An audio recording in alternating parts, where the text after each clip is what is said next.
আরজিকর কাণ্ডে ন্যাশনাল মেডিকেলের data entry অপারেটরকে clean chit, Prasun চট্টোপাধ্যায়কে তদন্ত কমিটির ক্লিনচিট, প্রসূনকে কাজে ফিরিয়ে নেওয়ার নির্দেশ স্বাস্থ্য ভবনের, প্রসূনের পারফরমেন্সের উপর নজর রাখতে বলেই দায় সারল স্বাস্থ্য ভবন। ন্যাশনাল মেডিকেল কলেজের ডিউটি, তাও কিভাবে আরজিকর মেডিকেলের ক্রাইম সিনে। আরজিকর মেডিকেলের ক্রাইম সিনে প্রসূনকে দেখতে পাওয়ার অভিযোগ। ক্রাইম সিনের ভাইরাল ভিডিওতে দেখা গিয়েছিল প্রসূন চট্টোপাধ্যায়কে, তারপরেও তদন্ত কমিটি ক্লিন চিট দিল প্রসূন চট্টোপাধ্যায়কে।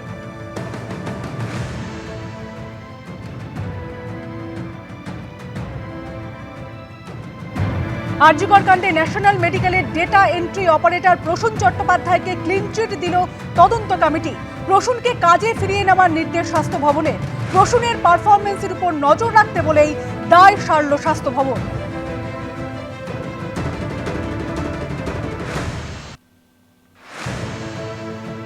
প্রাথমিকে নিয়োগ দুর্নীতিকাণ্ডে ইডির মামলায় চার্জ গঠন হলো না সোমবারও। আদালতে আসার আগে আচমকা অজ্ঞান হয়ে গেলেন সুজয় কৃষ্ণ ভদ্র। পার্থ, অর্পিতা, কুন্তল, তাপস মণ্ডলরা হাজিরা দিলেও সব অভিযুক্ত না আসায় থমকে গেল চার্জ গঠন। বৃহস্পতিবার পরবর্তী শুনানি।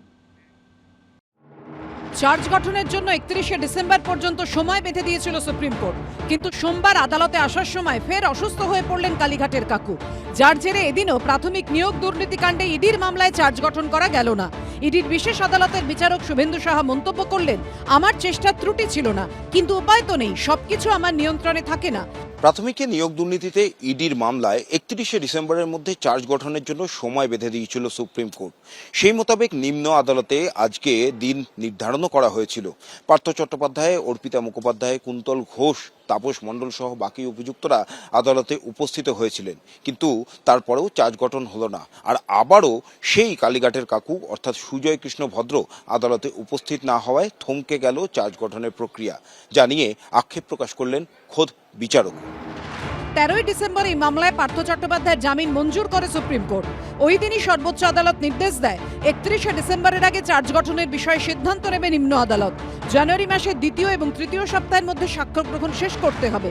সেই নির্দেশ মেনে সোমবার সব অভিযুক্তকে ইডির বিশেষ আদালতে সশরীরে হাজিরা দিতে বলা হয়। পার্থ চট্টোপাধ্যায়, অর্পিতা মুখোপাধ্যায়, কুন্তল ঘোষ, তাপস মণ্ডলরা হাজির হলেও অসুস্থতার কারণে আদালতে এলেন না সুজয় কৃষ্ণ ভদ্র, যার জেরে থমকে গেল চার্জ গঠন। এদিন সুজয় কৃষ্ণ ভদ্রকে এসএসকেএম থেকে বিএম বিড়লা হাসপাতালে স্থানান্তরের আবেদন জানান তার আইনজীবী। পাল্টা ইডির আইনজীবী আশঙ্কা প্রকাশ করেন কালীঘাটের কাকু পালিয়ে যেতে পারেন, পর্যাপ্ত নিরাপত্তার ব্যবস্থার দাবি করেন তিনি।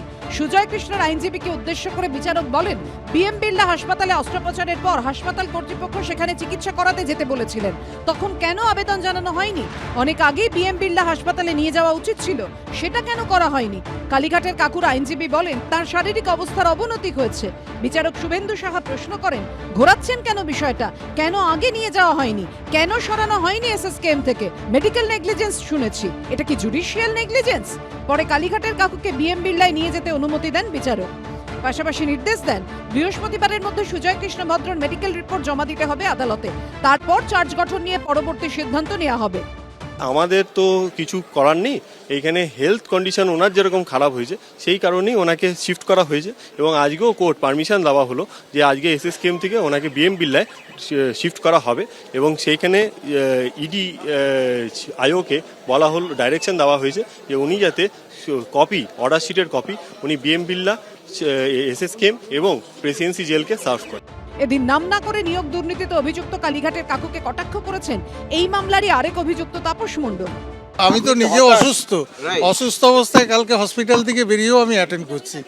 আমি আদালতকে অবমাননা করতে চাই না, তাই আমি অসুস্থ অবস্থাতেই প্রতিদিন হাজির হচ্ছি।